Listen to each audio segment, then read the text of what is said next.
Alors, pourquoi les archives se sont-elles... pourquoi les archives m'ont-elles posé la question? C'est-à-dire finalement une question que je n'ai pas vraiment posée, que j'aurais peut-être posée en préalable. Peut-être simplement parce que... parce que je connais cette noble institution, parce que l'on y connaît peut-être aussi un petit peu, peut-être parce que je présente, je dirais, un itinéraire critique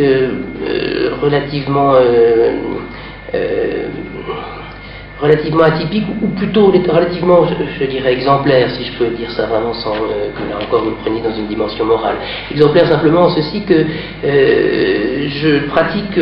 quelque chose comme la critique d'art, comme on dit volontiers, de manière indépendante, c'est-à-dire que je suis depuis une bonne quinzaine d'années auteur indépendant, donc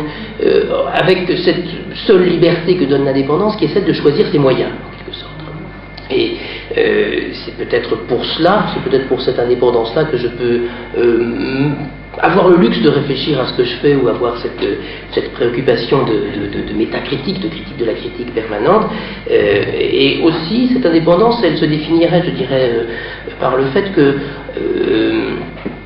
j'ai déplacé mon activité du livre... Elles sont parallèles évidemment, mais disons que j'ai à la fois fait des livres, fait de la radio, fait de la presse spécialisée, fait aussi, puisque c'est une extension de ces champs-là, des conférences comme aujourd'hui, de l'enseignement, etc. C'est pas pour aligner les médailles sur mon revers que je cite cela, c'est simplement que à se déplacer, on est décidément plus que jamais obligé à se demander ce que l'on fait, et je crois que la question des outils, elle se pose peut-être d'autant plus à moi que j'ai effectivement à changer ma trousse à outils assez régulièrement, ou à vérifier si j'ai les instruments nécessaires. Et puis il y a peut-être encore une dernière chose dans la façon dont... Il y a peut-être encore deux dernières choses, mettons. D'une part, indépendant que je suis, j'ai aussi l'honneur considérable de m'occuper d'une association de critiques d'art qui s'appelle l'AICA, l'Association internationale des critiques d'art, et de voir et d'avoir l'occasion, à travers de cet appareil-là, l'occasion de voir aussi d'un peu plus près, sans doute, comment travaillent mes collègues. Donc les questions sur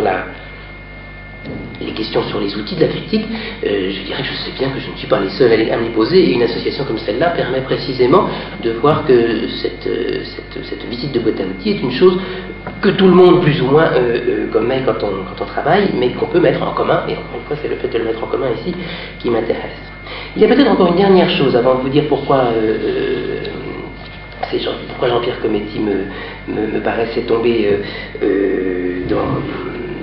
bien dans cette inspection de boîte à outils, qui est peut-être une des dimensions originaires de mon travail d'une certaine façon, puisque j'ai presque inventé en même temps pour ma pratique d'écrire sur l'art, mais d'écrire sur l'art avec une vocation qui a été assez souvent et qui continue à être, et que j'assume très volontiers, comme une vocation pédagogique. J'ai entre autres écrit des petits bouquins dont l'enjeu est d'être des petits bouquins sur l'art contemporain, sur l'art moderne, sur le land art, que sais-je encore, dont l'enjeu est d'être des livres, comme on dit sur les étiquettes de livres, pour tout public. Alors, ça vous verrez que c'est peut-être à la fin de la conversation, vous verrez pourquoi j'insiste là-dessus. Je crois que cette dimension de ce qui ferait de la critique de l'art, de ce qui serait une dimension de la critique d'art, que son souci de pédagogie est une question d'un côté, et d'autre part qu'en tout cas cette situation rend d'autant plus évident une des dimensions de la critique sur lesquelles Jean-Pierre Cometti a réfléchi lui aussi, c'est celle qui fait que l'un des enjeux de la critique d'art, c'est d'être communicable, simplement. Et je dirais que en visant la pédagogie, en visant à parler sur des tas de régimes différents, dont celle-là,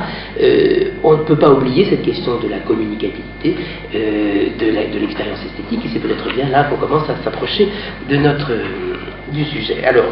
j'ai dû oublier, mais c'est pas grave, on est là pour oublier des choses. Tout cela fait que, encore une fois, en travaillant de cette manière, en travaillant dans cette logique dans cette pratique de l'écriture sur l'art, une figure s'est imposée à moi, une figure traditionnelle des écrits sur l'art. Cette figure, c'est celle de la question de l'expérience esthétique. Et je dirais que c'est une formulation, c'est une question qui est apparue pas directement dans la mesure où je n'ai pas une formation ni d'esthétique, ni d'histoire de l'art, ni rien de tout cela, mais d'une certaine façon c'est précisément au point où nous nous retrouvons peut-être que cette question de l'expérience est apparue, puisque j'ai d'une certaine façon commencé à me poser sérieusement et à réfléchir sérieusement à la question de ce qu'était l'expérience esthétique à partir d'un héritage qui n'est pas celui de la philosophie européenne, mais à partir de lectures qui sont plutôt celles, par exemple, de ce livre-là. Je crois que c'est vraiment par là que ça a commencé, L'art à l'état vif de Richard Schusterman, qui est l'un des livres qui le plus directement a fait référence à un théoricien américain, John Dewey, sur lequel nous allons parler. Alors,